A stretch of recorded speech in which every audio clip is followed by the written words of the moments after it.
지난 첫 영상을 올린 후에 몇 주 만에 다시 찾아뵙게 되었습니다. 데이터시티 이마켓 대협력본부장 신지희입니다. 오늘은 요즘 예민한 시장 반응과 그다음에 이에 대한 데이터시티 이마켓의 대응 방안을 점검하는 시간을 갖도록 하겠습니다. 물론 좋은 정보도 많이 있으니까 우리 끝까지 시청 부탁드리겠습니다. 자, 이 자리에 데이터시티 이마켓의 총 책임자이신 장진우 회장님을 모시고 알찬 영상 만들어 보도록 하겠습니다. 안녕하세요, 장진우 회장님. 안녕하세요. 네. 지난주 또 반갑지 않은 코로나 소식이 있었는데 그래서 만나 뵙지도 못했거든요. 네. 네, 후유증 없이 지금 좀 어떻게 네. 괜찮으신가요? 완벽하게 좋아하신 것 같지 않은데요. 그죠? 네, 그래도 뭐 잘 무사히 예, 넘겨서 다행입니다. 네. 이제 많이 걱정들 하셨을 거예요. 근데 지금 그래도 이렇게 활동할 수 있는 정도의 컨디션은 돌아오신 것 네, 같습니다. 맞습니다. 네. 올해 제가 질문도 드리겠습니다. 네, 올해 5월에 테나 루나 사태가 있지 않았습니까? 그리고 또 미국 최대 거래소인 FTX의 또 파산. 또 그리고 또 최근에는 블록체인 게임 전문 회사 위메이드가 국내 거래소 상폐 위기까지 맞지 않았습니까? 네, 진짜 상패가 됐죠. 그렇죠. 이런 악재 속에서 데이터시티 이마켓의 시장 분석과 또 이에 대한 대책은 또 무엇인지 말씀 부탁드릴게요. 사실 굉장히 예민한 부분이죠. 네. 예, 지금 전반적으로 글로벌하게 경제 위기를 맞고 있는 상황이기 때문에 비단 가상화폐, 디지털 자산 외에도 뭐 주식이라든지 이 부동산이라든지 이런 것들이 전반적으로 하락세를 보이고 있습니다. 우리 하반기 그래프 특히 물론 그 배경에는 미국의 강달러라는 그런 정책이 기본이 되어 있고요. 그 뒷단에 따르는 또 이제 금리 인상으로 인해서 전 세계가 경기 침체를 지금 동시에 맞고 있다. 이렇게 보시면 될 것 같습니다. 근데 제가 폭넓게 설명드리면은 시간이 많이 걸리니까요. 우리 가상화폐 시장에 대한 한정적으로 좀 분석을 해드리고 저희 회사 대책은 어떤 거를 갖고 있는지 예, 그렇게 말씀드리도록 하겠습니다. 사실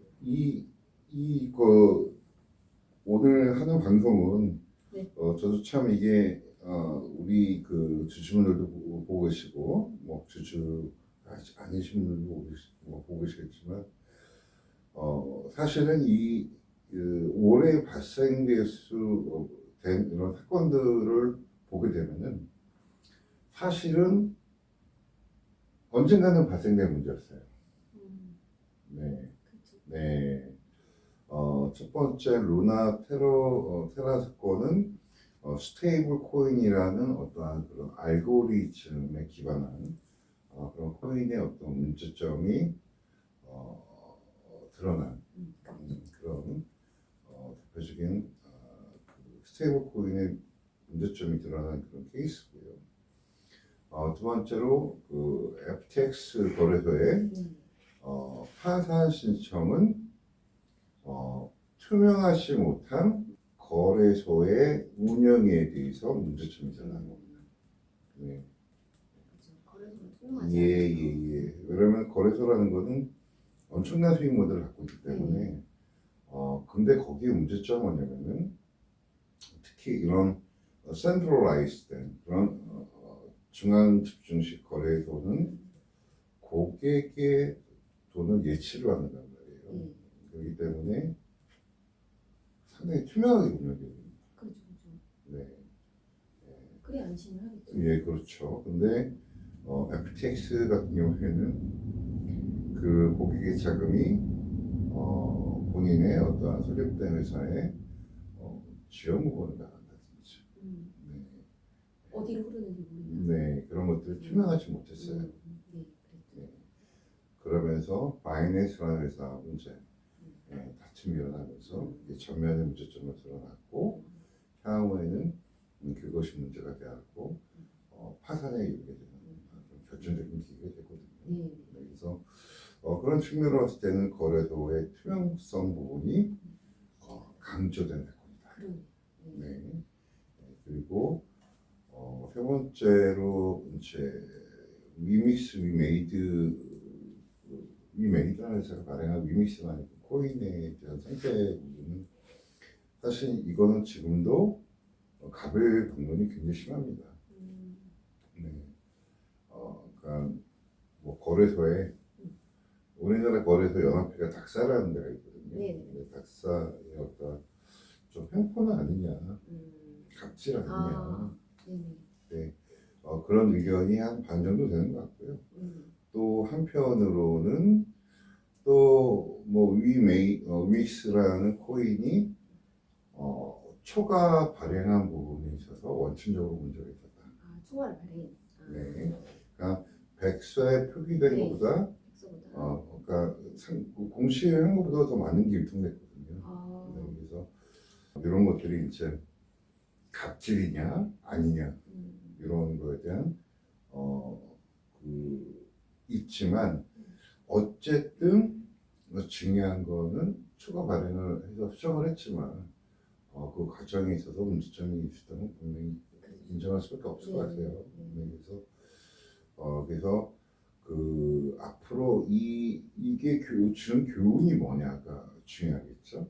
네, 이 주는 교훈은 이 가상 디지털 자산을 발행하는 회사 역시 투명하게 유통량이 공개가 돼야 된다. 그렇죠. 양도 그렇고 어디 네. 흘러가는지도 다 네, 정확하게. 예, 뭐 그렇죠. 그래서 특히 유통량이라는 부분은 이 코인 생태계에서 굉장히 중요합니다.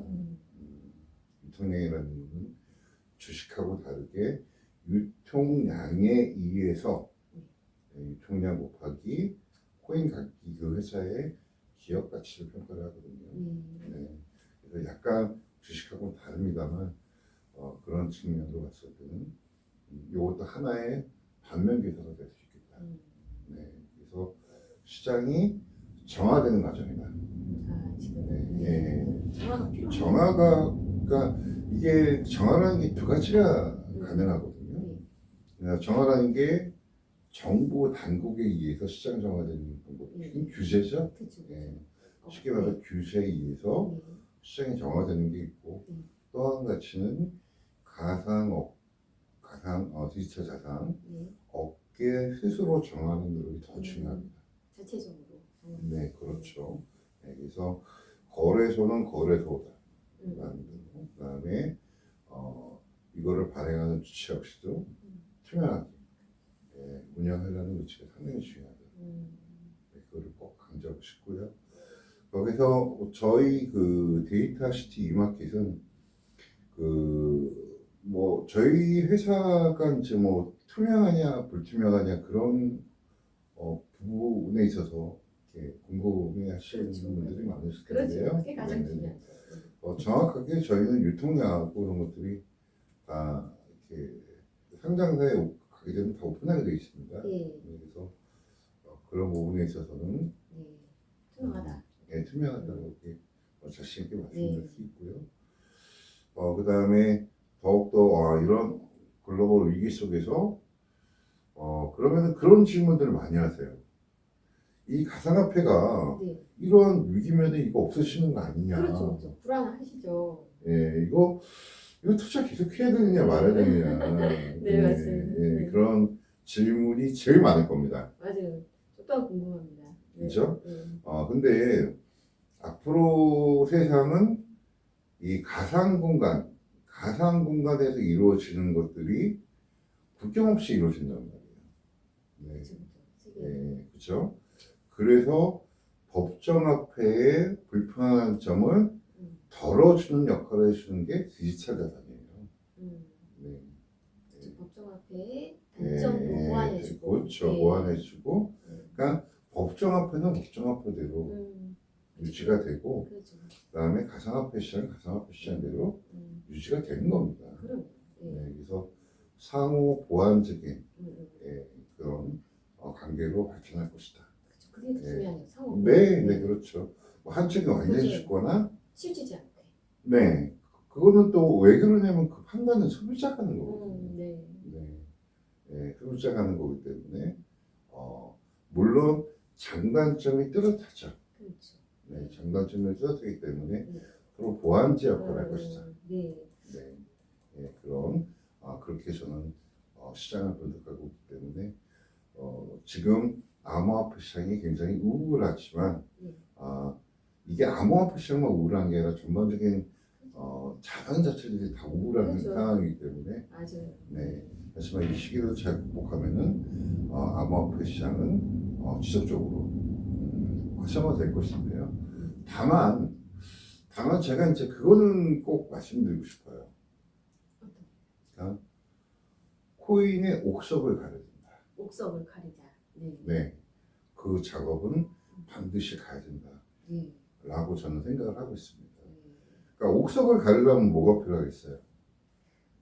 그 구별할 수 있는 판단력이 있어야 되겠죠. 어떤 것이 중요한지. 판단력. 네. 판단력이 개인적으로 판단이 굉장히 어려워요. 그렇죠. 어렵잖아요. 네. 자료가 그래서 있어야 되는데. 그렇죠. 그래서 이 디지털 자산에 대한 평가가 굉장히 중요합니다. 네. 네. 근데 그것이 이제 뭐 우리나라 같은 경우 앵글이나 한국경제에서 평가를 하는 기관들이 있는데요. 네. 사실은 그것도 중요하고 글로벌 어떤 스탠다드가 굉장히 중요합니다. 그래서 제 생각에는 멀지 않은 시간 안에 글로벌 스탠다드, 디지털 자산을 평가할 수 있는 그런 구조가 있어야 돼요. 기준표가 분명히 나올 것이다. 그렇죠. 예, 그게 이제 응용이 되고 운용되고 조금씩 다를 수 있겠죠. 네. 예, 그래서 그 거래소도 이런 기준에 의해서 상장을 시켜주고 그다음에 코인도 그런 기준에 맞춰서 평가를 받고 그렇죠.